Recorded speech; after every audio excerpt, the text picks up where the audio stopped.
سورہ بلد. سورہ بلد کا تعارف. مقام نزول. سورہ بلد مکہ مکرمہ میں نازل ہوئی ہے. آیات، کلمات اور حروف کی تعداد. اس صورت میں ایک رکوع، 20 آیتیں، 82 کلمے اور 320 حروف ہیں. بلد نام رکھنے کی وجہ. بلد کا معنی ہے شہر، اور اس صورت کی پہلی آیت میں اللہ تعالیٰ نے اپنے حبیب صلی اللہ تعالی علیہ وآلہ وسلم کے شہر مکہ کی قسم ارشاد فرمائی ہے. اس مناسبت سے اسے سورہ بلد کہتے ہیں. سورہ بلد کے مضامین.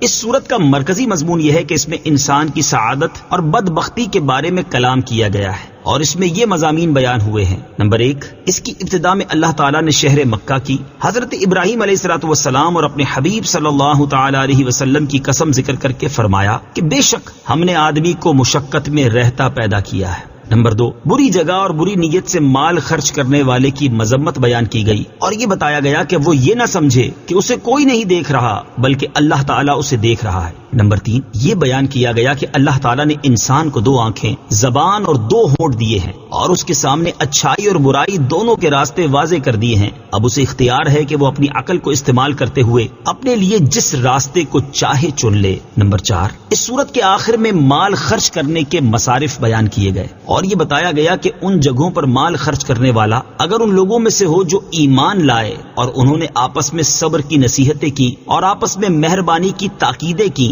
تو وہ عرش کی دائیں جانب ہوں گے، اور ان کے دائیں ہاتھ میں نامہ اعمال دیا جائے گا.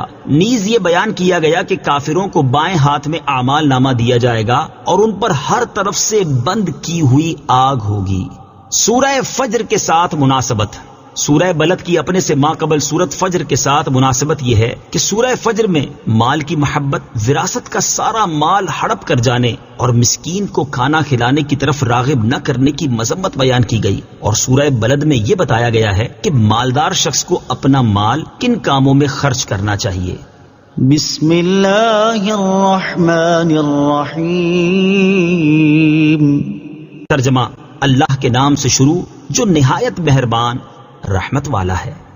لا اقسم بهذا البلد وانت حل بهذا البلد. ترجمہ: مجھے اس شہر کی قسم جبکہ تم اس شہر میں تشریف فرما ہو. لا اقسم بهذا البلد. مجھے اس شہر کی قسم. تفسیر صراط الجنان میں ہے، اس آیت اور اس کے بعد والی آیت میں ارشاد فرمایا کہ اے پیارے حبیب صلی اللہ تعالی علیہ وآلہ وسلم، مجھے اس شہر مکہ کی قسم جبکہ تم اس شہر میں تشریف فرما ہو. مکہ مکرمہ کے فضائل. یہاں اللہ تعالیٰ نے مکہ مکرمہ کی فضیلت کی وجہ سے اس کی قسم ارشاد فرمائی، اور مکہ مکرمہ کو یہ فضیلت حاصل ہے کہ اللہ تعالیٰ نے اسے حرم اور امن والی جگہ بنایا، اور اس میں موجود مسجد کے بارے میں فرمایا: ان اول بیت وضع للناس للذی ببکة مبارکا وہدی للعالمین فیہ آیات بینات مقام ابراہیم ومن دخلہ کان آمنا. ترجمہ: بے شک سب سے پہلا گھر جو لوگوں کی عبادت کے لیے بنایا گیا وہ ہے جو مکہ میں ہے، برکت والا ہے، اور سارے جہان والوں کے لیے ہدایت ہے. اس میں کھلی نشانیاں ہیں، ابراہیم کے کھڑے ہونے کی جگہ ہے، اور جو اس میں داخل ہوا امن والا ہو گیا. اس مسجد کو پوری دنیا کے مسلمانوں کے لیے قبلہ بناتے ہوئے ارشاد فرمایا: وَحَيْثُ مَا كُنتُمْ فَوَلُّوا وُجُوهَكُمْ شَطْرَهُ. ترجمہ: اور اے مسلمانوں، تم جہاں کہیں ہو اپنا منہ اسی کی طرف کر لو. اور اس میں موجود مقام ابراہیم کے بارے میں مسلمانوں کو حکم دیا: وَاتَّخِذُوا مِن مَّقَامِ إِبْرَاهِيمَ مُصَلًّى. ترجمہ: اور اے مسلمانوں، تم ابراہیم کے کھڑے ہونے کی جگہ کو نماز کا مقام بناؤ، اور لوگوں کو خانہ کعبہ کا حج کرنے کا حکم دیتے ہوئے فرمایا: وَلِلَّهِ عَلَى النَّاسِ حِجُّ الْبَيْتِ مَنِ اسْتَطَاعَ إِلَيْهِ سَبِيلًا. ترجمہ: اور اللہ کے لیے لوگوں پر اس گھر کا حج کرنا فرض ہے جو اس تک پہنچنے کی طاقت رکھتا ہے. اور خانہ کعبہ کے بارے میں ارشاد فرمایا: وَإِذْ جَعَلْنَا الْبَيْتَ مَثَابَةً لِلنَّاسِ وأمنا. ترجمہ: اور یاد کرو جب ہم نے اس گھر کو لوگوں کے لیے مرجع اور امان بنایا. اور سورہ بلد کی دوسری آیت میں گویا کہ ارشاد فرمایا کہ اے پیارے حبیب صلی اللہ تعالی علیہ وآلہ وسلم، مکہ مکرمہ کو یہ عظمت آپ کے وہاں تشریف فرما ہونے کی وجہ سے حاصل ہوئی ہے. حضرت علامہ شیخ عبدالحق محدث دہلوی رحمت اللہ تعالی علیہ فرماتے ہیں، علماء فرماتے ہیں کہ اللہ تعالیٰ نے اپنی کتاب میں نبی کریم صلی اللہ تعالی علیہ وآلہ وسلم کے علاوہ اور کسی نبی کی رسالت کی قسم یاد نہ فرمائی. اور سورہ مبارکہ لا أقسم بهذا البلد وأنت حل بهذا البلد، اس میں رسول کریم صلی اللہ تعالی علیہ وسلم کی انتہائی تعظیم و تکریم کا بیان ہے، کیونکہ اللہ تعالیٰ نے قسم کو اس شہر سے جس کا نام بلد حرام اور بلد امین ہے مقید فرمایا ہے. اور جب سے حضور اکرم صلی اللہ تعالی علیہ وسلم نے اس مبارک شہر میں نزول اجلال فرمایا، تب سے اللہ تعالیٰ کے نزدیک وہ شہر معزز و مکرم ہو گیا. اور اسی مقام سے یہ مثال مشہور ہوئی کہ شرف المکان بالمکین، یعنی مکان کی بزرگی اس میں رہنے والے سے ہے. مزید فرماتے ہیں کہ اللہ تعالیٰ کا اپنی ذات و صفات کے علاوہ کسی اور چیز کی قسم یاد فرمانا اس چیز کا شرف اور فضیلت ظاہر کرنے کے لیے اور دیگر اشیاء کے مقابلے میں اس چیز کو ممتاز کرنے کے لیے ہے جو لوگوں کے درمیان موجود ہے، تاکہ لوگ جان سکیں کہ یہ چیز انتہائی عظمت و شرافت والی ہے. اعلیٰ حضرت امام احمد رضا خان رحمت اللہ تعالی علیہ کیا خوب فرماتے ہیں، وہ خدا نے ہے مرتبہ تجھ کو دیا، نہ کسی کو ملے نہ کسی کو ملا، کہ کلام مجید نے کھائی شہا، تیرے شہر و کلام و بقا کی قسم. مدینہ منورہ کے فضائل. اور جب اللہ تعالیٰ کے حکم سے نبی کریم صلی اللہ تعالی علیہ وآلہ وسلم مکہ مکرمہ سے مدینہ منورہ پہنچے تو اس مقام کو کیا کیا عظمتیں حاصل ہوئیں، ان میں سے 7 عظمتیں سماعت کیجیے. نمبر 1، حضرت ابو ہریرہ رضی اللہ تعالی عنہ سے روایت ہے، بخاری شریف کی حدیث ہے، رسول اکرم صلی اللہ تعالی علیہ وآلہ وسلم نے ارشاد فرمایا، مجھے اس بستی کی طرف ہجرت کا حکم دیا گیا جو تمام بستیوں کو کھا جاتی ہے. لوگ اسے یثرب کہتے ہیں، حالانکہ وہ مدینہ ہے، اور وہ برے لوگوں کو اس طرح دور کرتا ہے جیسے بھٹی لوہے کے میل کچیل کو دور کرتی ہے. نمبر 2، حضرت جابر بن سمورہ رضی اللہ تعالی عنہ سے روایت ہے، مسلم شریف کی حدیث ہے، تاجدار رسالت صلی اللہ تعالی علیہ وسلم نے ارشاد فرمایا، بے شک اللہ تعالی نے مدینہ کا نام طوبہ رکھا ہے. نمبر 3، حضرت ابو ہریرہ رضی اللہ تعالی عنہ سے روایت ہے، بخاری شریف کی حدیث ہے، تاجدار رسالت صلی اللہ تعالی علیہ وآلہ وسلم نے ارشاد فرمایا، مدینہ منورہ کے دونوں پتھریلے کناروں کے درمیان کی جگہ کو میری زبان سے حرم قرار دیا گیا ہے. نمبر 4، حضرت سہل بن حنیف رضی اللہ تعالیٰ عنہ فرماتے ہیں، سید المرسلین صلی اللہ تعالی علیہ وآلہ وسلم نے اپنے دست اقدس سے مدینہ منورہ کی طرف اشارہ کر کے فرمایا، بے شک یہ حرم ہے اور امن کا گہوارہ ہے. نمبر 5، حضرت انس بن مالک رضی اللہ تعالی عنہ سے روایت ہے، بخاری شریف کی حدیث ہے، رسول اللہ صلی اللہ تعالی علیہ وآلہ وسلم نے دعا فرمائی کہ اے اللہ، جتنی برکتیں مکہ میں نازل کی ہیں اس سے دگنی برکتیں مدینہ میں نازل فرما. نمبر 6، حضرت عبداللہ بن زید انصاری رضی اللہ تعالی عنہ سے روایت ہے، بخاری شریف کی حدیث ہے، حضور پر نور صلی اللہ تعالی علیہ وآلہ وسلم نے ارشاد فرمایا، میرے گھر اور میرے ممبر کے درمیان کی جگہ جنت کے باغوں میں سے ایک باغ ہے. نمبر 7، حضرت عبداللہ ابن عمر رضی اللہ تعالیٰ عنہما سے روایت ہے، ترمذی شریف کی حدیث ہے، حضور اقدس صلی اللہ تعالی علیہ وآلہ وسلم نے ارشاد فرمایا، جس شخص کو مدینہ منورہ میں موت آ سکے تو اسے یہاں ہی مرنا چاہیے، کیونکہ میں یہاں مرنے والوں کی خاص طور پر شفاعت کروں گا. اعلیٰ حضرت رحمت اللہ تعالی کیا خوب فرماتے ہیں، طیبہ میں مر کے ٹھنڈے چلے جاؤ آنکھیں بند، طیبہ میں مر کے ٹھنڈے چلے جاؤ آنکھیں بند، سیدھی سڑک یہ شہر شفاعت نگر کی ہے. ووالد وما ولد لقد خلقنا الانسان فی کبد. ترجمہ، اور باپ کی قسم اور اس کی اولاد کی، بے شک ہم نے آدمی کو مشقت میں رہتا پیدا کیا. ووالد وما ولد، اور باپ کی قسم اور اس کی اولاد کی. تفسیر صراط الجنان میں ہے، اس آیت کے بارے میں مفسرین کا ایک قول یہ ہے کہ یہاں باپ سے مراد حضرت ابراہیم علیہ الصلوۃ والسلام ہے اور ان کی اولاد سے مراد حضرت اسماعیل علیہ الصلوۃ والسلام ہے. اور چونکہ نبی کریم صلی اللہ تعالی علیہ وآلہ وسلم بھی بالواسطہ حضرت ابراہیم کی اولاد میں سے ہیں، اس لیے اولاد کی قسم میں آپ صلی اللہ تعالی علیہ وآلہ وسلم بھی داخل ہے. دوسرا قول یہ ہے کہ یہاں باپ سے مراد حضرت آدم علیہ الصلوۃ والسلام ہے اور اولاد سے آپ علیہ الصلوۃ والسلام کی ذریت مراد ہے. اور تیسرا قول یہ بھی ہے کہ یہاں والد سے سرکار دو عالم صلی اللہ تعالی علیہ وآلہ وسلم اور اولاد سے آپ صلی اللہ تعالی علیہ وآلہ وسلم کی امت مراد ہے۔ اس کی تائید حدیث پاک سے بھی ہوتی ہے، جیسا کہ سنن نسائی میں حضرت ابو ہریرہ رضی اللہ تعالی عنہ سے روایت ہے، حضور اقدس صلی اللہ تعالی علیہ وآلہ وسلم نے ارشاد فرمایا، میں تمہارے لیے باپ کی طرح ہوں، میں تمہیں تمہارے دینی معاملات سکھاتا ہوں۔ لقد خلقنا الانسان فی کبد، بے شک ہم نے آدمی کو مشقت میں رہتا پیدا کیا۔ تفسیر صراط الجنان میں ہے، اللہ تعالیٰ نے شہر مکہ کی حضرت ابراہیم علیہ الصلوۃ والسلام اور اپنے حبیب صلی اللہ تعالی علیہ وآلہ وسلم کی قسم یاد کر کے ارشاد فرمایا کہ بے شک ہم نے آدمی کو مشقت میں رہتا پیدا کیا کہ وہ حمل کے دوران ایک تنگ و تاریک مکان میں رہے، ولادت کے وقت تکلیف اٹھائے، دودھ پینے، دودھ چھوڑنے، معاش کے حصول اور زندگی اور موت کی مشقتوں کو برداشت کرے۔ مصائب اور تکالیف میں بے شمار حکمتیں ہیں۔ یاد رہے کہ ان مصائب اور تکالیف میں اللہ تعالیٰ کی بے شمار حکمتیں ہیں۔ ہمارا نفس امارہ مست گھوڑا ہے، اگر اس کے منہ میں ان تکالیف کی لگام نہ ہو تو یہ ہمیں ہلاک کر دے گا، کیونکہ ان تکالیف کی لگام کے باوجود انسان کا حال یہ ہے کہ ظلم اور قتل و غارت گری انسان نے کی، چوری ڈکیتی کی وارداتوں کا مرتکب انسان ہوا، فحاشی اور عریانی کے سیلاب انسان نے بہائے، نبوت کا جھوٹا دعویٰ حتیٰ کہ خدائی تک کا دعویٰ انسان نے کیا، اور اگر ان تکالیف کی لگام ہٹا لی جائے تو انسان کا جو حال ہوگا وہ تصور سے بالا تر ہے۔ أَيَحْسَبُ أَن لَّن يَقْدِرَ عَلَيْهِ أَحَدٌ يَقُولُ أَهْلَكْتُ مَالًا لُبَدًا أَيَحْسَبُ أَن لَّمْ يَرَهُ أَحَدٌ۔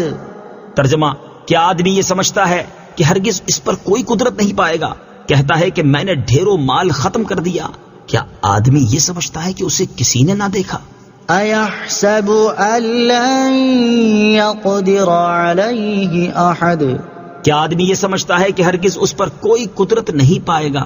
تفسیر صراط الجنان میں ہے، ایک قول یہ ہے کہ یہ آیت ابو الاشد اسید بن کلدہ کے بارے میں نازل ہوئی۔ یہ انتہائی مضبوط اور طاقتور شخص تھا، اور اس کی طاقت کا یہ عالم تھا کہ چمڑا پاؤں کے نیچے دبا لیتا اور اعلان کرتا کہ کون اس چمڑے کو میرے پاؤں کے نیچے سے نکالے گا۔ چنانچہ 10 آدمی اس چمڑے کو کھینچتے رہتے، یہاں تک کہ وہ چمڑا تو پھٹ کر ٹکڑے ٹکڑے ہو جاتا، لیکن جتنا اس کے پاؤں کے نیچے ہوتا وہ ہرگز نہ نکل سکتا تھا۔ اور ایک قول یہ ہے کہ یہ آیت ولید بن مغیرہ کے بارے میں نازل ہوئی، اور آیت کے معنی یہ ہے کہ یہ کافر اپنی قوت پر غرور کرتا اور مسلمانوں کو کمزور سمجھتا ہے، یہ کس گمان میں پڑا ہوا ہے، اور یہ اللہ تعالیٰ کی قدرت کو نہیں جانتا جو کہ قادر برحق ہے۔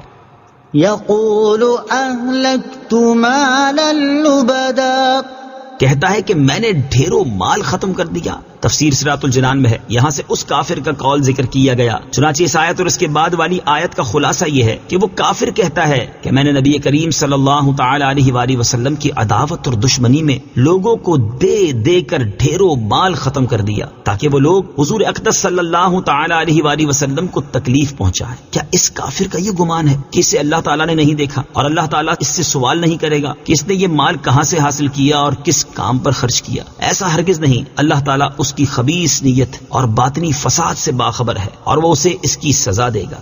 بری نیت سے اور بری جگہ پر مال خرچ کرنے کا انجام، اس سے معلوم ہوا کہ بری نیت سے اور بری جگہ پر مال خرچ کرنے کا انجام بہت سخت ہے۔ اس سے وہ لوگ عبرت حاصل کریں جو رشوت کے ذریعے دنیا کا عہدہ اور منصب حاصل کرنے کے لیے اور شادی کی ناجائز رسموں کو پورا کرنے کے لیے بے تحاشا مال خرچ کرتے ہیں۔ اسی طرح وہ لوگ بھی درس حاصل کریں کہ جو ظاہری طور پر تو نیک کاموں میں اپنا مال خرچ کر رہے ہیں، لیکن ان کی نیت یہ ہے کہ اس عمل سے لوگ ان کی واہ واہ کریں اور لوگوں میں ان کی نیک نامی مشہور ہو۔ ایسے لوگوں کے لیے 2 احادیث میں بڑی عبرت ہے۔ چنانچہ نمبر 1 حضرت عبداللہ ابن مسعود رضی اللہ تعالی عنہ سے روایت ہے، حضور اقدس صلی اللہ تعالی علیہ وآلہ وسلم نے ارشاد فرمایا، قیامت کے دن انسان اپنے رب کی بارگاہ سے اس وقت تک قدم نہ ہٹا سکے گا جب تک اس سے ان 5 چیزوں کے بارے میں سوال نہ کر لیا جائے۔ نمبر 1 اس کی زندگی کے بارے میں کہ اسے کن کاموں میں گزارا۔ نمبر 2 اس کی جوانی کے بارے میں کہ اسے کن کاموں میں صرف کیا۔ نمبر 3 اور 4 اس کے مال کے بارے میں کہ کہاں سے مال کمایا اور کہاں پر خرچ کیا۔ نمبر 5 اس کے علم کے بارے میں کہ اس نے اپنے علم پر کہاں تک عمل کیا۔ نمبر 2، حضرت شداد بن اوس رضی اللہ تعالی عنہ سے روایت ہے، حضور پرنور صلی اللہ تعالی علیہ وآلہ وسلم نے ارشاد فرمایا، جس نے دکھاوے کے لیے روزہ رکھا تو اس نے شرک کیا، جس نے دکھاوے کے لیے نماز پڑھی تو اس نے شرک کیا، اور جس نے ریاکاری کرتے ہوئے صدقہ کیا تو اس نے شرک کیا۔ اللہ تعالیٰ ایسے لوگوں کے حال پر رحم فرمائے اور انہیں اپنی بگڑی عادتیں اور خراب حالات درست کرنے کی توفیق عطا فرمائے، آمین۔ أَلَمْ نَجْعَلْ لَهُ عَيْنَيْنِ وَلِسَانًا وَشَفَتَيْنِ وَهَدَيْنَاهُ النَّجْدَيْنِ۔ ترجمہ، کیا ہم نے اس کی 2 آنکھیں نہ بنائیں اور زبان اور 2 ہونٹ، اور ہم نے اسے 2 راستے دکھائے۔ أَلَمْ نَجْعَلْ لَهُ عَيْنَيْنِ، کیا ہم نے اس کی 2 آنکھیں نہ بنائیں؟ تفسیر صراط الجنان میں ہے، یہاں سے اللہ تعالیٰ نے اپنی چند نعمتوں کا ذکر فرمایا ہے تاکہ اس کافر کو عبرت حاصل کرنے کا موقع ملے۔ چنانچہ اس آیت اور اس کے بعد والی 2 آیات کا خلاصہ یہ ہے کہ کیا ہم نے اس کافر کی 2 آنکھیں نہ بنائیں جن سے وہ دیکھتا ہے، اور کیا ہم نے اسے زبان نہ دی جس سے وہ بولتا ہے اور اپنے دل کی بات بیان میں لاتا ہے، اور کیا ہم نے اسے 2 ہونٹ نہ دیے جن سے وہ اپنے منہ کو بند کرتا ہے اور بات کرنے، کھانے پینے اور پھونکنے میں ان سے کام لیتا ہے، اور کیا ہم نے اسے ماں کے دودھ سے بھرے پستانوں کی راہ نہ بتائی کہ پیدا ہونے کے بعد وہ ان سے دودھ پیتا اور غذا حاصل کرتا رہا۔ زبان کی اہمیت اور اس کی حفاظت کی ترغیب۔ تفسیر روح البیان میں ہے، اللہ تعالیٰ نے انسان کو زبان عطا کی اور اس میں گفتگو کرنے کی صلاحیت بھی پیدا کی، اور اس نعمت کی اہمیت کا اندازہ اس سے لگایا جا سکتا ہے کہ اس کے ذریعے انسان کلام کرتا اور اپنے دل کی بات بیان کرتا ہے، اس کے ذریعے معاملات سر انجام دیتا اور کھانے والی چیزوں کے ذائقے معلوم کرتا ہے۔ اور اگر انسان کی زبان نہ ہوتی، یا زبان تو ہوتی لیکن اس میں گفتگو کرنے کی صلاحیت نہ ہوتی، تو انسان کو اپنے معاملات سر انجام دینے کے لیے اشارے اور تحریر کا سہارا لینا پڑتا، اور اس سے جو دشواری ہوتی اس کا اندازہ گفتگو کرنے کی صلاحیت سے محروم لوگوں کو دیکھ کر کیا جا سکتا ہے۔ اور اس نعمت پر اللہ تعالیٰ کا جتنا بھی شکر ادا کیا جائے وہ کم ہے۔ حضرت علامہ اسماعیل حقی رحمت اللہ تعالی علیہ فرماتے ہیں، اس آیت میں یہ تنبیہ بھی ہے کہ اچھی اور نیک باتوں کے علاوہ انسان کم کلام کیا کرے اور فضول و بے فائدہ کلام نہ کرے، اور اللہ تعالیٰ نے جو زبان کو منہ کے اندر رکھا اور اس کے آگے 2 ایسے ہونٹ بنا دیے جنہیں کھولے بغیر کلام ممکن نہیں، اس میں یہی حکمت ہے تاکہ بندہ اپنے ہونٹوں کو بند کر کے ان سے کلام نہ کر سکنے پر مدد حاصل کرے۔ اور بکثرت احادیث میں زبان کی حفاظت کرنے کی ترغیب اور خاموش رہنے کی فضیلت بیان کی گئی ہے، یہاں ان میں سے 5 احادیث سماعت فرمائیے۔ چنانچہ نمبر 1، حضرت عقبہ بن عامر رضی اللہ تعالیٰ عنہ فرماتے ہیں، ترمذی شریف کی حدیث ہے کہ میں نے رسول اللہ صلی اللہ تعالی علیہ وآلہ وسلم کی بارگاہ میں حاضر ہو کر عرض کی، نجات کا ذریعہ کیا ہے؟ ارشاد فرمایا، اپنی زبان کو قابو میں رکھو اور تمہیں تمہارا گھر کافی رہے، اور اپنی خطاؤں پر روو۔ نمبر 2، حضرت ابو سعید خدری رضی اللہ تعالی عنہ سے روایت ہے، ترمذی شریف کی حدیث ہے، نبی اکرم صلی اللہ تعالی علیہ وآلہ وسلم نے ارشاد فرمایا، جب انسان صبح کرتا ہے تو سارے اعضاء زبان کی خوشامد کرتے ہیں اور اس سے کہتے ہیں، ہمارے بارے میں اللہ تعالیٰ سے ڈر کہ ہم تیرے ساتھ ہیں، تو سیدھی رہے گی تو ہم سیدھے رہیں گے، اور اگر تو ٹیڑھی ہوگی تو ہم ٹیڑھے ہوں گے۔ نمبر 3، حضرت سفیان بن عبداللہ ثقفی رضی اللہ تعالی عنہ فرماتے ہیں، ترمذی شریف کی حدیث ہے، میں نے عرض کی، یا رسول اللہ صلی اللہ تعالی علیہ وآلہ وسلم، جن چیزوں کا آپ مجھ پر خوف کرتے ہیں ان میں زیادہ خطرناک کیا چیز ہے؟ تو آپ صلی اللہ تعالی علیہ وسلم نے اپنی زبان پکڑی اور فرمایا، یہ یعنی تمہاری زبان سب سے زیادہ خطرناک ہے۔ نمبر 4، حضرت عبداللہ بن عمر رضی اللہ تعالیٰ عنہ سے روایت ہے، حضور پرنور صلی اللہ تعالی علیہ وآلہ وسلم نے ارشاد فرمایا، جو خاموش رہا نجات پا گیا۔ نمبر 5، حضرت عمران بن حسین رضی اللہ تعالیٰ عنہ سے روایت ہے، نبی کریم صلی اللہ تعالی علیہ وسلم نے ارشاد فرمایا، انسان کا خاموشی پر ثابت رہنا 60 برس کی عبادت سے افضل ہے۔ اللہ تعالیٰ ہمیں زبان جیسی عظیم نعمت کی اہمیت کو سمجھنے، اس نعمت کے ملنے پر اللہ تعالیٰ کا شکر ادا کرنے، فضول اور بیکار باتوں اور ناجائز کلام سے اس کی حفاظت کرنے کی توفیق عطا فرمائے، آمین۔ وَهَدَيْنَاهُ النَّجْدَيْنِ، اور ہم نے اسے 2 راستے دکھائے۔ تفسیر صراط الجنان میں ہے، یہاں آیت میں نجدین کے بارے میں مفسرین کا ایک قول یہ ہے کہ اس سے ماں کی دونوں چھاتیاں مراد ہیں، اور ایک قول یہ ہے کہ اس سے اچھائی اور برائی کے 2 راستے مراد ہیں جو جنت یا جہنم تک پہنچاتے ہیں۔ فَلَاقْتَحَمَ الْعَقَبَةَ وَمَا أَدْرَاكَ مَا الْعَقَبَةُ فَكُّ رَقَبَةٍ أَوْ إِطْعَامٌ فِي يَوْمٍ ذِي مَسْغَبَةٍ يَتِيمًا ذَا مَقْرَبَةٍ أَوْ مِسْكِينًا ذَا مَتْرَبَةٍ ترجمہ: پھر بغیر سوچے سمجھے کیوں نہ گھاٹی میں کود پڑا، اور تجھے کیا معلوم کہ وہ گھاٹی کیا ہے؟ کسی بندے کی گردن چھڑانا، یا بھوک کے دن میں کھانا دینا، رشتہ دار یتیم کو یا خاک نشین مسکین کو۔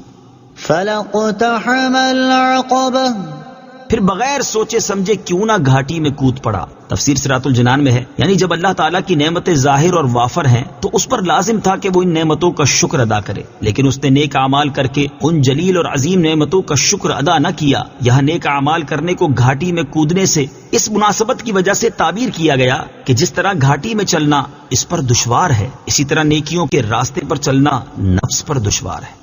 وَمَا أَدْرَاكَ مَا الْعَقَبَةُ، اور تجھے کیا معلوم کہ وہ گھاٹی کیا ہے؟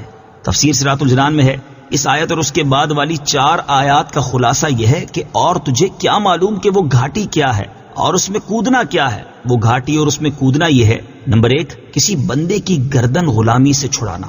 یہ عمل خواہ اس طرح ہو کہ کسی غلام کو آزاد کر دے، یا اس طرح ہو کہ مکاتب غلام کو اتنا مال دے دے جس سے وہ آزادی حاصل کر سکے، یا کسی غلام کو آزاد کرانے میں مدد کرے، یا کسی قیدی یا قرض دار کو رہا کرانے میں ان کی مدد کرے۔ نیز اس کے یہ معنی بھی ہو سکتے ہیں کہ نیک اعمال اختیار کر کے اپنی گردن آخرت کے عذاب سے چھڑائے۔ نمبر 2، قحط اور تنگی کے دن رشتہ دار یتیم کو یا خاک نشین مسکین کو کھانا دینا جو کہ انتہائی تنگ دست اور مصیبت زدہ ہو، نہ اس کے پاس اوڑھنے کے لیے کچھ ہو اور نہ بچھانے کے لیے کچھ ہو، کیونکہ قحط کے دنوں میں مال نکالنا نفس پر بہت شاق اور اجر عظیم ملنے کا سبب ہوتا ہے۔ غلام آزاد کرنے یا آزادی میں اس کی مدد کرنے کے فضائل۔ غلام آزاد کرنے یا آزادی میں اس کی مدد کرنے کی بہت فضیلت ہے۔ بخاری شریف کی حدیث ہے، چنانچہ حضرت ابو ہریرہ رضی اللہ تعالی عنہ سے روایت ہے، حضور اقدس صلی اللہ تعالی علیہ وآلہ وسلم نے ارشاد فرمایا، جس نے کسی مسلمان غلام کو آزاد کر دیا تو اللہ تعالیٰ اس غلام کے ہر عضو کے بدلے غلام آزاد کرنے والے کا عضو جہنم سے آزاد کر دے گا۔ اور حضرت معاذ رضی اللہ تعالیٰ عنہ سے روایت ہے، حضور پرنور صلی اللہ تعالی علیہ وآلہ وسلم نے ارشاد فرمایا، اے معاذ، کوئی چیز اللہ تعالیٰ نے غلام آزاد کرنے سے زیادہ پسندیدہ روئے زمین پر پیدا نہیں کی۔ حضرت سمورہ بن جندب رضی اللہ تعالیٰ عنہ سے روایت ہے، حضور اکرم صلی اللہ تعالی علیہ وآلہ وسلم نے ارشاد فرمایا، افضل صدقہ یہ ہے کہ گردن چھڑانے میں سفارش کی جائے۔ بھوکے مسلمان کو کھانا کھلانے کے فضائل۔ بھوکے مسلمان کو کھانا کھلانے کی بہت فضیلت ہے، چنانچہ حضرت ابو سعید خدری رضی اللہ تعالیٰ عنہ سے روایت ہے کہ رسول اللہ صلی اللہ تعالی علیہ وآلہ وسلم نے ارشاد فرمایا، جو مسلمان کسی بھوکے مسلمان کو کھانا کھلائے اللہ تعالیٰ اسے جنت کے پھل کھلائے گا، اور جو مسلمان کسی پیاسے مسلمان کو پانی پلائے گا اللہ تعالیٰ اسے رحیق مختوم یعنی جنت کی سر بند شراب پلائے گا۔ اور حضرت جابر رضی اللہ تعالیٰ عنہ سے روایت ہے، نبی کریم صلی اللہ تعالی علیہ وسلم نے ارشاد فرمایا، مغفرت لازم کر دینے والی چیزوں میں سے بھوکے مسلمان کو کھانا کھلانا ہے۔ یتیم کی کفالت اور اس کے ساتھ احسان کرنے کے فضائل۔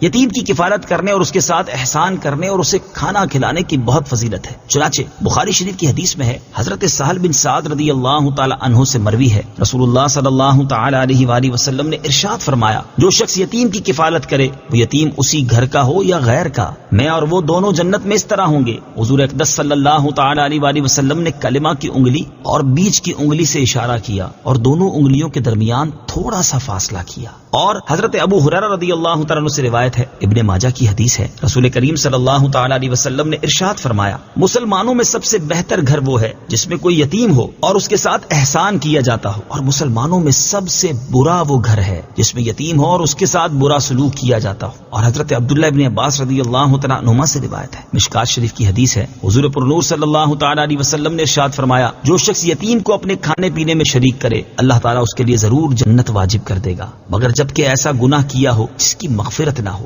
مسکین کی مدد کرنے اور اسے کھانا کھلانے کے فضائل۔ مسکین کی مدد کرنے اور اس کو کھانا کھلانے کی بہت فضیلت ہے، چنانچہ حضرت ابو ہریرہ رضی اللہ تعالی عنہ سے روایت ہے، تاجدار رسالت صلی اللہ تعالی علیہ وآلہ وسلم نے ارشاد فرمایا، یتیموں اور مسکینوں کی مدد کرنے والا جہاد میں سعی کرنے والے اور بے تھکے مسلسل شب بیداری کرنے والے اور ہمیشہ روزہ رکھنے والے کی مثل ہے۔ اور حضرت ابو ہریرہ رضی اللہ تعالی عنہ سے روایت ہے، حضور اقدس صلی اللہ تعالی علیہ وآلہ وسلم نے ارشاد فرمایا، ایک لقمہ روٹی اور ایک مٹھی خرما اور اس کی مثل کوئی اور چیز جس سے مسکین کو نفع مرتفع پہنچے ان کی وجہ سے اللہ تعالیٰ 3 شخصوں کو جنت میں داخل فرماتا ہے۔ نمبر 1 صاحب خانہ کو جس نے حکم دیا، نمبر 2 بیوی کو جو کہ اسے تیار کرتی ہے، نمبر 3 خادم کو جو کہ مسکین کو دے کر آتا ہے۔ پھر حضور اقدس صلی اللہ تعالیٰ علیہ وسلم نے فرمایا حمد ہے اللہ عز و جل کے لیے جس نے ہمارے خادموں کو بھی نہ چھوڑا۔ ثم كان من الذين آمنوا وتواصوا بالصبر وتواصوا بالمرحمة أولئك أصحاب الميمنة۔ ترجمہ، پھر یہ ان میں سے ہو جو ایمان لائے اور انہوں نے آپس میں صبر کی نصیحتیں کی اور آپس میں مہربانی کی تاکیدیں کی، یہ دائیں طرف والے ہیں۔ ثم كان من الذين آمنوا، پھر یہ ان میں سے ہو جو ایمان لائے۔ تفسیر صراط الجنان میں ہے یعنی یہ تمام عمل اس وقت مقبول ہیں اور اسی صورت یہ اعمال کرنے والے کے بارے میں کہا جائے گا کہ وہ گھاٹی میں کودا، کہ جب یہ اعمال کرنے والا ان لوگوں میں سے ہو جو ایمان لائے اور انہوں نے آپس میں گناہوں سے باز رہنے اور عبادات بجا لانے اور ان مشقتوں کو برداشت کرنے پر صبر کی نصیحتیں کی جن میں مومن مبتلا ہوں، اور انہوں نے آپس میں مہربانی کی تاکیدیں کی کہ مومنین ایک دوسرے کے ساتھ شفقت و محبت کا برتاؤ کریں، اور اگر وہ ایماندار نہیں تو اس کے لیے کچھ نہیں بلکہ اس کے سب عمل بیکار ہیں۔ ایمان کے بغیر نیک جگہ پر مال خرچ کرنے کا ثواب نہیں ملے گا۔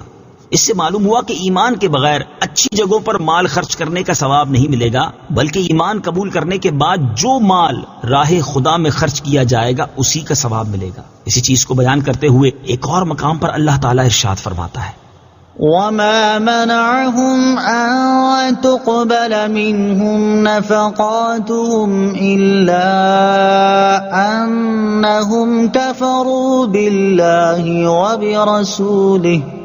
ترجمہ، اور ان کے صدقات قبول کیے جانے سے یہ بات مانے ہے کہ انہوں نے اللہ اور اس کے رسول کے ساتھ کفر کیا، لہٰذا جو کافر یہ چاہتا ہو کہ اسے اللہ تعالیٰ کی راہ میں مال خرچ کرنے اور نیک اعمال کرنے پر ثواب ملے تو اسے چاہیے کہ پہلے توحید و رسالت پر ایمان لائے اور اس کے بعد مال خرچ کرے اور دیگر نیک اعمال کرے تاکہ اسے اللہ تعالیٰ کی بارگاہ سے ثواب حاصل ہو۔ اولئک اصحاب المیمنہ، یہ دائیں طرف والے ہیں۔ تفسیر صراط الجنان میں ہے یعنی جن میں یہ اوصاف پائے جاتے ہیں یہ دائیں طرف والے ہیں جنہیں ان کے نامہ اعمال دائیں ہاتھ میں دیے جائیں گے اور وہ عرش کی دائیں جانب سے جنت میں داخل ہوں گے۔ اس سے معلوم ہوا کہ آپس میں صبر کی نصیحتیں اور مہربانی کی تاکیدیں کرنے والے مسلمانوں کا اللہ تعالیٰ کی بارگاہ میں مقام، رتبہ اور درجہ بہت بلند ہے۔ والذین کفروا بآیاتنا هم اصحاب المشأمة علیہم نار مؤصدہ۔ ترجمہ، اور جنہوں نے ہماری آیتوں کے ساتھ کفر کیا وہ بائیں طرف والے ہیں، ان پر ہر طرف سے بند کی ہوئی آگ ہوگی۔ والذین کفروا بآیاتنا، اور جنہوں نے ہماری آیتوں کے ساتھ کفر کیا۔ تفسیر صراط الجنان میں ہے اس آیت اور اس کے بعد والی آیت کا خلاصہ یہ ہے کہ جنہوں نے ہماری آیتوں کے ساتھ کفر کیا وہ بائیں طرف والے ہیں کہ انہیں ان کے نامہ اعمال بائیں ہاتھ میں دیے جائیں گے اور وہ عرش کے بائیں جانب سے جہنم میں داخل کیے جائیں گے اور ان پر ہر طرف سے بند کی ہوئی آگ ہوگی کہ نہ اس میں باہر سے ہوا آ سکے گی اور نہ اندر سے دھواں باہر جا سکے گا۔ صدق اللہ العظیم۔